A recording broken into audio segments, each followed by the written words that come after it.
Renuka Devi is an assistant professor at the Department of Statistics, Presidency College, Chennai. Mrs. R. Renuka Devi has done her MPhil from Madras Christian College.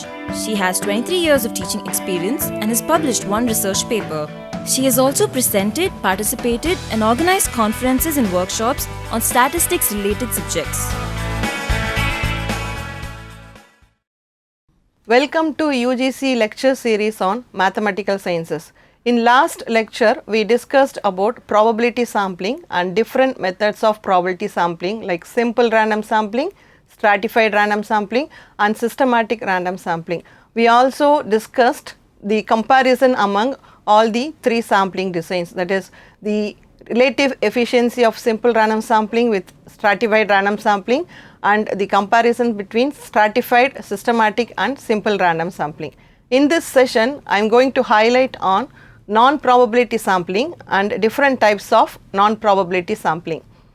Ratio estimation, bias and variance of ratio estimators, also comparison of ratio estimation with mean per unit. Now, non-probability sampling, as the name non-probability says, in this method there is no probability is assigned to the population unit to be a part of the sampling. The choice of selection of sampling units depends entirely on the discretion of judgment of the sampler. In the non-probability sampling, the result generated by sampling methods are more or less biased. This sampling method is mainly used for opinion surveys but cannot be recommended for general use as the design is of more bias. Under non-probability sampling, we have three different methods: quota sampling, judgment sampling and convenience sampling. Now, let us discuss each of these methods in detail. Quota sampling is a type of judgment sampling and commonly used sampling technique. These quotas are set up according to some specified characteristics and it is often used in public opinion studies. Now, we have an example for quota sampling. In radio listening survey, the investigator may be told to interview 500 people living in a certain area.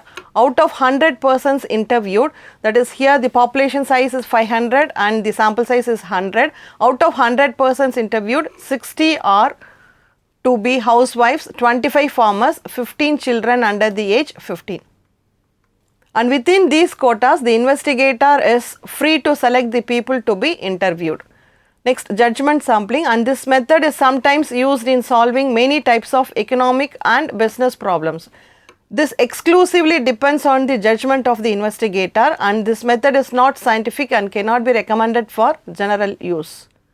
And here we have an example for judgment sampling. If a sample of 10 students is to be selected from a class of 60 for analyzing the spending habits of the students, the investigator would select 10 students who in his opinion are representative of the class. So, this sampling is purely based on the investigator's choice. The third type of non-probability sampling is convenient sampling. This sample is obtained by selecting convenient population units and this is also called a chunk. A chunk here refers to the fraction of the population being investigated which is selected by convenience. A sample obtained from a readily available list such as automobile registration, telephone directories, etc. is a convenient sample. It is not a random sample, though the units are selected from the directories or automobile registration is random. This is not a random sampling, it is a convenient sample and they are generally biased and unsatisfactory and they are mainly used for making pilot studies. The next topic that we are going to discuss is ratio estimation. In many situations, auxiliary information will be available along with the main variable information. We have many sampling designs which can make use of the auxiliary information. One such design is the stratified random sampling. But still, if the auxiliary information is available on each of the population units, then we can apply stratified random sampling. Otherwise, we have one more technique called ratio estimation where it can use the aggregate value on the population units. Now, here we have introduction about ratio estimation. In many surveys, Information on auxiliary variate, which is highly correlated with the variables under study, can be used for improving sampling design. Even if the aggregate value for all the units of auxiliary variable is available, that information can still be used at the time of estimation of parameters. So, ratio method is another method of estimation of the population parameter, which make use of the aggregated data on auxiliary variable for estimating the parameters under study, provided the data on auxiliary variate for the sampled units can be easily obtained while recording the values of the study variate. So, ratio estimation is the method of estimating the population parameter, and it can be applied only when the auxiliary information is available as an aggregate. Now, we see some definitions and notations that we may use in ratio estimation. Let yi denote the value of the characteristic under study for the ith unit of the population. So, the value of the characteristic under study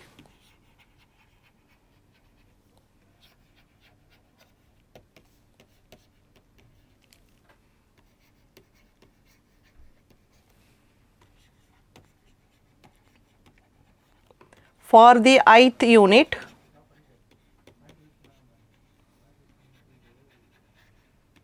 of the population.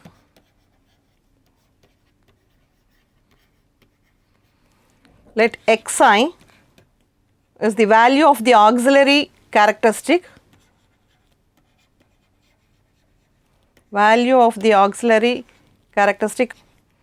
on the same ith unit,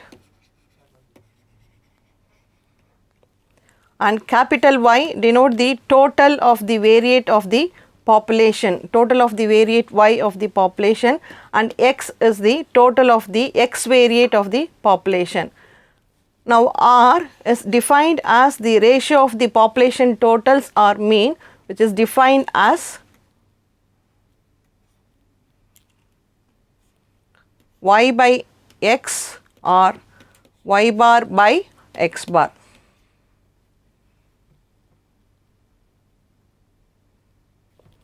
And rho is defined as the correlation coefficient between X and Y in the population.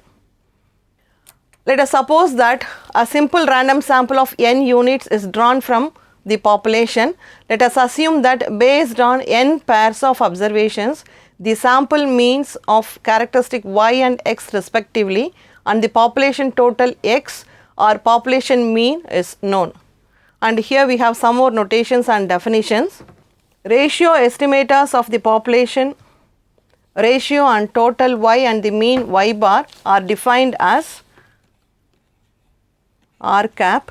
This is the ratio estimator defined as y by x, also y bar by x bar. And second definition, the ratio estimator of the total, which is defined as y by x into capital X, also y bar by x bar into capital X. The third one, ratio estimator of the population mean. So, y r bar cap, r is for the ratio estimation and this is defined as y by x into x bar or y bar by x bar into x bar. Y and x are the sample totals. Next, bias of ratio estimators. So, generally we prefer unbiased estimators for the population parameter, but some situations biased estimators are also recommended provided they give more efficiency to the design. Many times biased estimator are to be used when these estimators are comparatively more efficient. Many situations biased estimator are used in order to obtain higher precision without changing the cost of the survey or sampling scheme. Ratio estimators are the biased estimators, but they are preferred to the unbiased estimators. As I mentioned, under certain conditions they will increase the precision of the design, and the conditions will be discussed in the subsequent sections. And let us see what is the bias of ratio estimator. So, as we all know, bias is denoted by B, and it is the difference between the expected value and the true value of the parameter.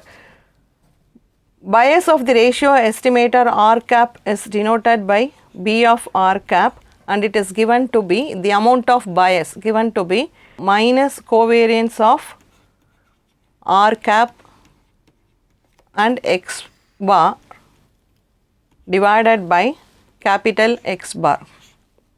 We all know that covariance between, in general, U and V is defined as expectation of UV minus expected value of U and expected value of V. So, here by this definition, if we take covariance of R cap and X bar, and this is to be expectation of R cap X bar minus expectation of R cap and expectation of X bar. By definition, the ratio estimator R cap is defined as Y bar by X bar. So, here we are substituting for R cap, Y bar by X bar into X bar minus expected value of R cap into E of X bar. So, we have E of Y bar minus expectation of X bar is an unbiased estimator of capital X bar. So, X bar into E of R cap. So, expectation of again Y bar is capital Y bar minus X bar into E of R cap. So, this is covariance of R cap and X bar.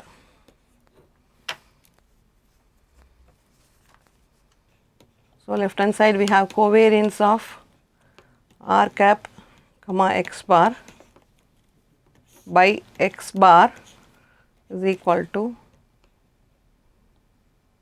Y bar divided by X bar minus E of R cap, and this is the population ratio R minus E of R cap, and we have minus covariance of R cap and X bar divided by X bar is expected value of R cap minus R, which is by definition the bias. So, hence bias of ratio estimator is covariance of R cap and X bar divided by X bar. And next we will see what is the relative bias of the ratio estimator. We will get the first approximation to the relative bias of the ratio estimator in simple random sampling.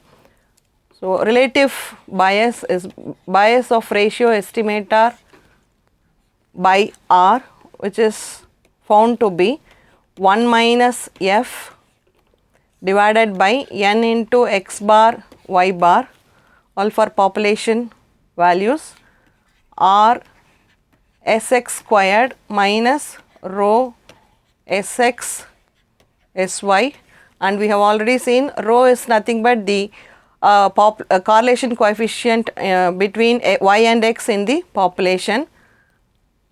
Covariance of X is Sx squared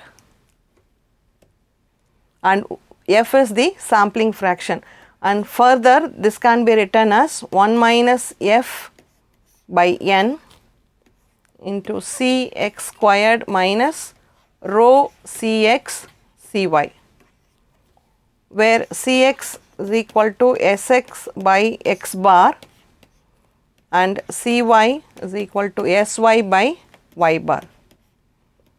These are the coefficients of variations of X and Y respectively. In the relative bias B of R cap by R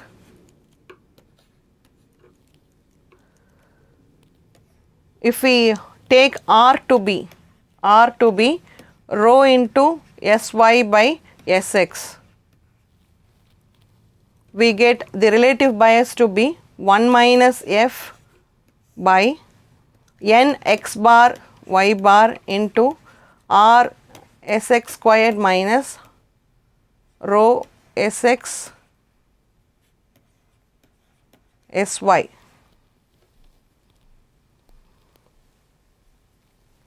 In the relative bias B of r cap by r, if we take r to be r into Sy by Sx, then the bias will be 0. Bias of the ratio estimator will be 0.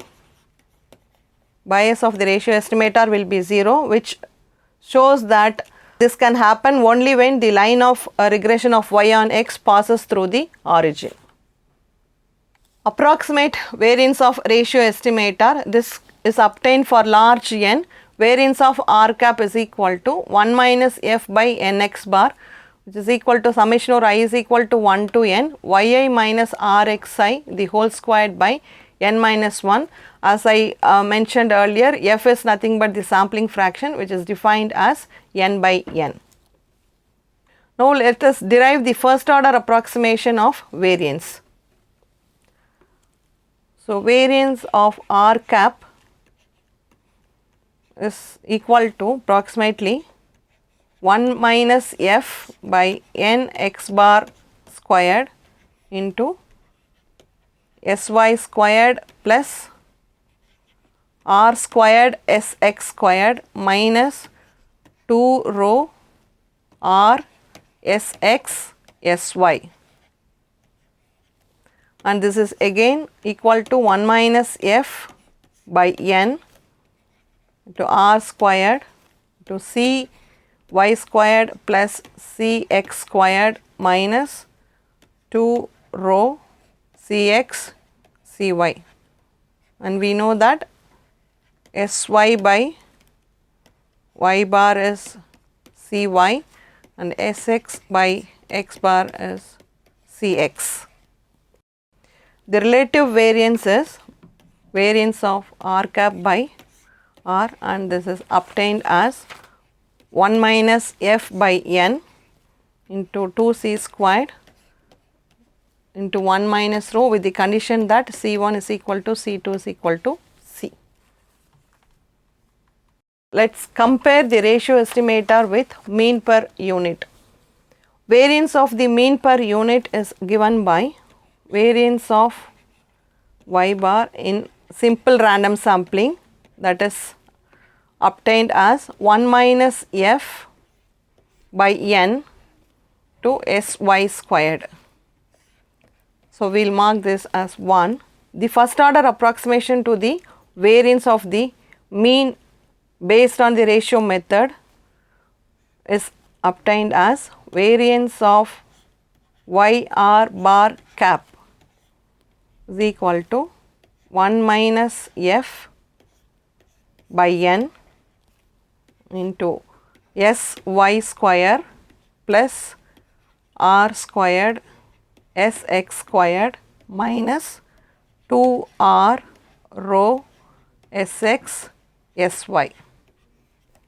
So, we will mark this as 2, and this is the variance obtained in simple random sampling, and this is the variance of the mean under ratio estimator. Comparing 1 and 2, the ratio estimate will have smaller variance.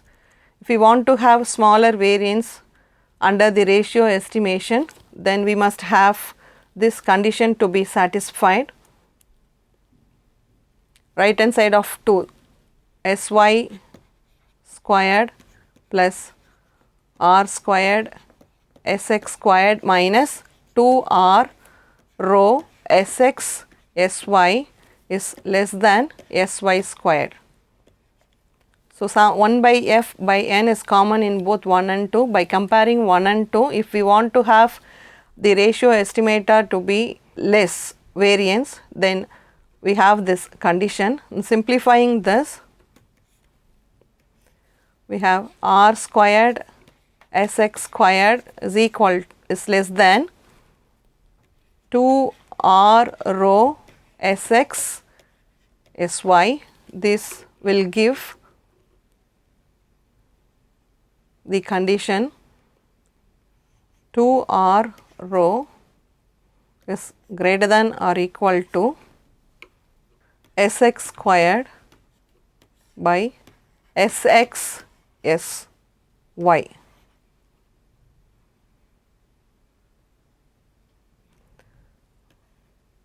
R squared Sx squared by Sx Sy, and finally we have rho greater than, I will rewrite the expression in the previous one, R squared Sx squared divided by 2R Sx Sy. So, rho is greater than R Sx divided by 2 Sy. By substituting Sx by x bar as Cx and Sy by y bar as Cy, we have this is equal to Cx by 2 Cy.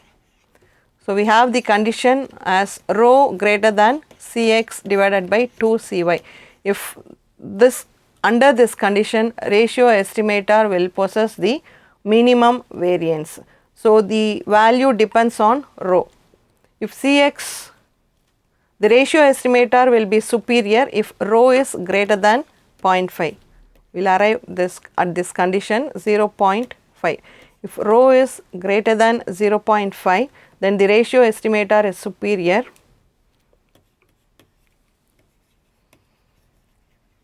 Ratio estimator is superior,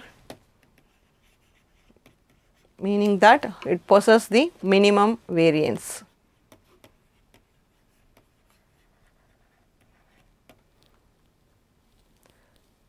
Also, if Cx is more than twice of Cy, then the ratio estimator is always less precise. Ratio estimator is less precise. So, by comparing the variance of the simple random sampling, that is variance with mean per unit and ratio estimator, we arrive at two conditions. Ratio estimator will always be the better estimator if the condition is rho greater than Cx by 2 Cy exists.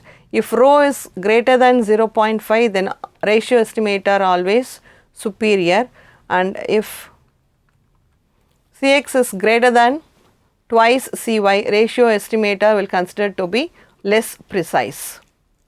Now, let us see what are all things we have discussed in this session: non-probability sampling, types of non-probability sampling, ratio estimation, bias of ratio estimation. That we try to say that even ratio estimator is biased one, it is more efficient, and relative bias of ratio estimator, approximate variance of ratio estimator, comparison of ratio estimator with mean per unit. And the questions: what is non-probability sampling? Mention the different types of non-probability sampling. What is ratio estimation? Obtain the bias of ratio estimator. Write the expression of approximate variance of ratio estimator. Thank you for listening the lecture series on mathematical sciences.